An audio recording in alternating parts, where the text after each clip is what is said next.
yang muda harus lebih hormat kepada yang tua. Nah, itu secara kultural tuh. Budaya kita saling menyapa.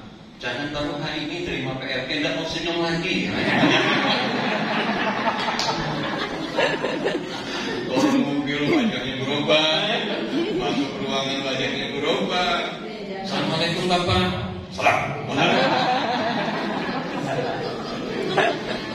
Itu baru saya terima SKPLT gimana sebulan? Hancur ya. Ada orang juga mendapatkan SK seperti itu langsung berubah. Dan banyak itu. Bayangkan staf ini sudah nunduk-nunduk memberi salam, masih juga tidak disahut-sahut salamnya. Nah, ini kebablasan ini. Jadi secara kultur, yusallimu sagir alal kabir, wal marru alal qa'idi, wal qalilu alal kathir. Ini prinsip di dalam agama. Apa itu? Yusallimu sagir alal kabir. Orang yang lebih muda itu memberi salam kepada yang lebih tua. Atau orang yang lebih anom, bahasa Jawa sama dia, hormat kepada yang lebih tua. Ini bukan sekedar kultur tapi sunnah. Wal marru adalah orang ini. Orang yang lagi berkendaraan ini kalau kita dapat posisi penting, dapat mobil dinas, peringkat mobilnya berbeda, maka memberi salam kepada yang di bawah, yang lagi duduk. Itu menunjukkan walaupun jabatan kita tinggi mendapatkan fasilitas, tetap saja harus hormat kepada yang di bawah. Wal marru 'alal qa'idi, orang yang berjalan, yang berkendaraan memberi salam kepada yang sedang duduk. Syarat lainnya adalah bagaimana kita duduk dalam posisi yang di atas, tetap memberi penghormatan kepada yang lebih muda. Wal qalilu 'alal katsir, dan yang jumlahnya sedikit memberi penghormatan kepada yang jumlahnya lebih banyak. Ini prinsip-prinsip, walaupun absus salam, tetapi makna lain adalah bagaimana kita membangun keharmonisan. Nah, jadi ini sesuatu yang mudah saja dilakukan. Tetapi kalau orang yang memang jabatan itu dianggapnya sesuatu yang luar biasa, mulai dari tutur katanya, wajah performanya itu mulai berubah. Nah, inilah yang tentu saja penting kita dalam soal kepemimpinan ini. Secara kultur itu kemudian tetap kita pelihara. Nah, ada yang kedua, secara struktur. Nah, kepala kantor, kemudian Kasubag TU, lalu ada kasih-kasih, ini namanya struktur. Dia menjalankan topoksi tidak bisa keluar dari struktur itu. Misalnya pimpinan harus menandatangani surat-surat. Iya, mau tidak mau pimpinan melakukan koreksi terhadap surat-surat. Iya, mau tidak mau memimpin rapat. Iya, mau tidak mau memberikan sesuatu kebijakan-kebijakan. Iya, akan melekat pada jabatan struktur. Jadi harus ada include dua hal yang penting ini, yakni pendekatan kultural yang di dalamnya itu agama dan budaya, lalu pendekatan struktural tanggung jawab topoksi sesuai dengan SK yang kita terima. Nah, inilah yang kita dapat sesuaikan dengan tugas-tugas keseharian kita, karena kita tidak menganggap bahwa jabatan itu segala-galanya, tetapi kultur tetap ada, struktural juga tetap ada. Ini penting untuk bagaimana kita menghidupkan suasana. Karena ada kantor juga yang suasana kayak kuburan, tegur sapanya jarang, suasananya sepi, menegangkan sekali. Tidak bisa keliru, muncul SK. Sehingga kalau beliau datang, kita semua harus hormat, kita semua harus angkat topi, kita semua harus baik Bapak, siang Bapak. Tidak bisa tidak. Suasana sangat menegangkan. Ada yang begini. Nah, tapi saya melihat tipe Pak Sultan tidak seperti itu, Pak ya. Janganlah kantor dibuat kayak kuburan. Nanti begitu masuk, Assalamualaikum, ya dari kubur.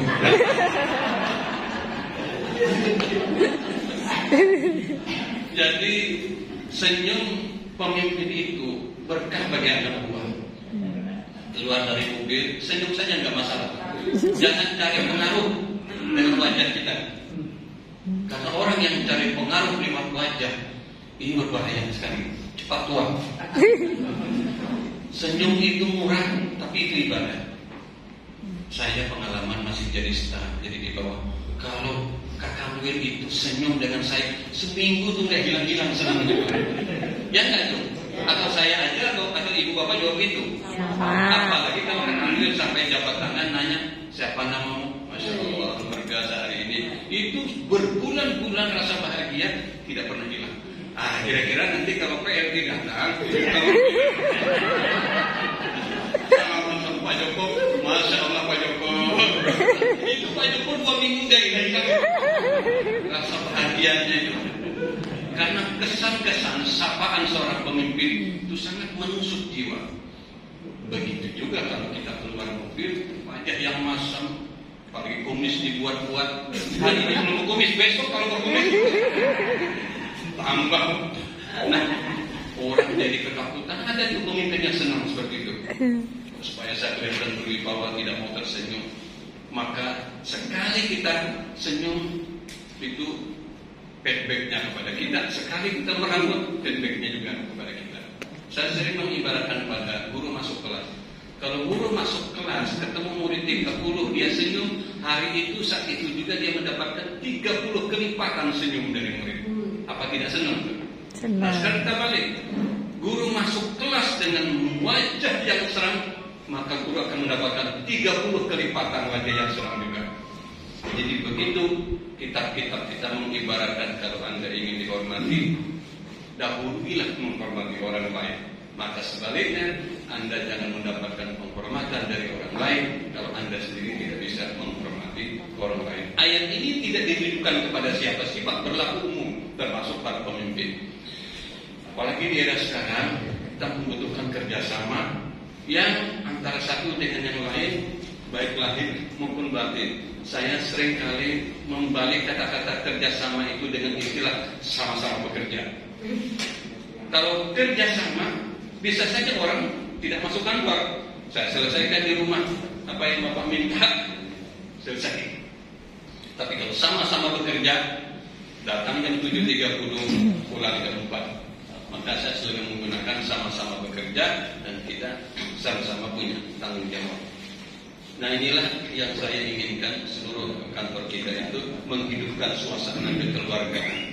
Kalau bahasa orang dahulu, ringan sama dijinjing, berat sama dipikul. Bagaimana semangatnya kita masuk bekerja kalau suasana kantor hidup, suasana kantor kekeluargaan. Lalu ada magnet ingin datang ke kantor, ada magnet ingin bekerja, ada magnet ingin menyelesaikan tugas dengan baik. Kenapa? Karena suasana hidup kita tidak merasa tertekan, tapi kita merasa termotivasi untuk bekerja. Ini sangat penting buat kita karena memang kantor ini harus ada kebersamaan dan sama-sama bekerja. Karena memang Kementerian Agama itu menurut saya sangat berbeda dengan lembaga dan kementerian yang lain. Misalnya orang mengenal kita, tahunya Kementerian Agama itu baca doa aja, di mana-mana undangan baca doa, seolah-olah tidak punya kompetensi yang lain. Nah, di sini kita butuhkan untuk inovasi. Oleh karena itu lalu Menteri Agama yang lalu, Pak Lukman Hakim Saifuddin, menghidupkan 5 budaya kerja itu. Nah, bagaimana kita harus profesional, bagaimana kita harus inovasi, bagaimana kita bertanggung jawab dan menjadi pemimpin yang dapat dicontoh oleh orang lain. 5 budaya kerja itu, walaupun menterinya udah ganti, itu tetap harus kita pelihara. Kenapa? Karena misalnya kita memang dibutuhkan untuk profesional. Nah, di sini penting kita bagaimana teman-teman ini dengan anggaran yang ada, saya mengajak untuk terus melakukan pemantapan terhadap kompetensi. Terutama misalnya ada kelemahan-kelemahan di bidang IT ya. Nah, itu silahkan di anggaran itu dimunculkan untuk pelatihan itu, workshop atau apa namanya. Jadi kebutuhan itu menjawab apa yang memang real di lapangan. Jangan sampai perencanaan kita itu bersifat pokoknya. Inilah pentingnya kita duduk bersama. Jadi misalnya setiap minggu, maka hari Senin itu ada film morningnya, duduk bersama untuk menggali potensi-potensi dari bawah, kira-kira apa yang itu dapat kita evaluasi. Kalau ada hal yang baru, catat. Tidak ada anggarannya tahun ini, munculkan tahun depan. Penting kopi morning itu untuk membangun sinergitas dan menggali hal-hal yang baru. Karena kalau tidak ada sharing antara pimpinan dengan staf, itu tidak tersalurkan inovasi-inovasi baru. Sedangkan inovasi baru itu bisa dimulai kalau ada restu dari pimpinan yang kemudian masuk di dalam perencanaan kita. Sekali lagi, kita terlalu banyak pekerjaan selama ini yang monoton di bidang-bidang atau di kasih-kasih. Ya, itu seperti tidak pernah kumpul dengan perencanaan untuk memasukkan hal-hal yang baru. Ini penting supaya kita ada inovasi itu dalam rangka kreativitas kita, bagaimana membangun lingkungan kita lebih baik lagi. Jadi anggaran itu sebetulnya kita yang mengatur mau apa. Nah ini penting. Kemudian bagaimana kita menghidupkan budaya tanggung jawab terhadap tugas kita. Jadi tanggung jawab ini bukan hanya sekedar bagaimana kita masuk datang kantor, kemudian bekerja, pulang. Tanggung jawab itu adalah bagaimana kita mulai dari peran, kemudian proses dan hasil. Ini semuanya bisa di LPG-kan. Laporan pertanggungjawabannya itu valid. Sehingga kita kalau sudah validitasnya tinggi di dalam setiap LPG itu, siapapun yang mengaudit gak perlu khawatir. Mau BPK, mau inspektorat, KPK sekalipun, kalau kita sudah membuat sesuatu yang sesuai dengan aturan, tidak ada yang menakutkan kita. Nah, kita itu kenapa orang bisa takut kalau diaudit? Di antara faktor yang bisa membuat kita ketakutan adalah antara pelaksanaan dengan bukti fisik itu tidak sesuai. Jadi pelaksanaan bagaimanapun bukti fisiknya harus nyambung. Itu karenanya ya orang-orang yang melakukan dinas-dinas luar, kunjungan kemana-mana, itu tugas pimpinan sebagai struktur yang paling atas untuk melihat apakah ada korelasi antara tugas BLP kecamatan ini dengan LPG nanti yang dibuat. Dan saya kadang-kadang khawatir juga dinas luarnya pembinaan di KUA mana gitu ya. Tiba-tiba foto yang muncul makan buah-buahan. Saya khawatir itu nanti dibuat laporannya, dilihat sama dirjen, ini kenapa makan durian laporannya Pak? Nah ini kan tidak nyambung antara dokumen-dokumen yang ada dengan LPG yang ada. Jadi tanggung jawab kita itu sesuaikan antara apa yang kita lakukan dengan dokumen-dokumen yang ada, termasuk juga transportasinya. Kita tidak bisa menutup mata. Pengetahuan kita yang lalu juga masih ingat ya berbagai peristiwa. Orang kadang-kadang pakai mobil dinas, tapi LPG-nya mobil triple. Dulu, tapi sekarang tidak ada. Dulu tuh sering begitu tuh.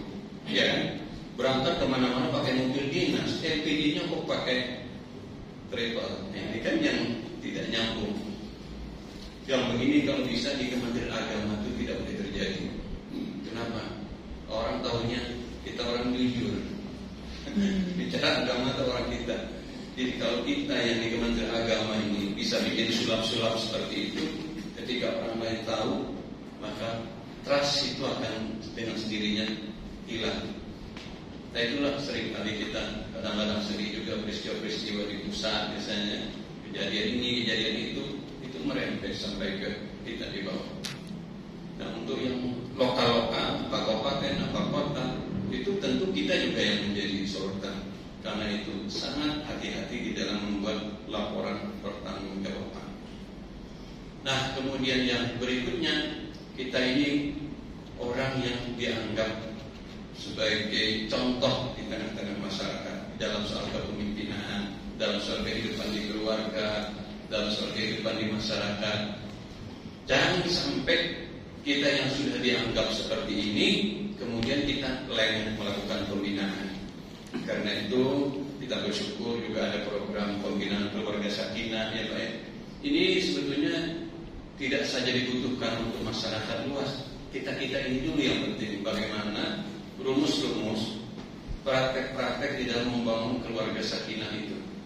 Kita sudah banyak mengenal istilah keluarga sakinah, tetapi prinsip-prinsip di situ kan banyak juga yang kita tidak paham. Nah itu yang maksud saya, harus ada juga inovasi-inovasi, latihan workshop bagi khusus keluarga kita.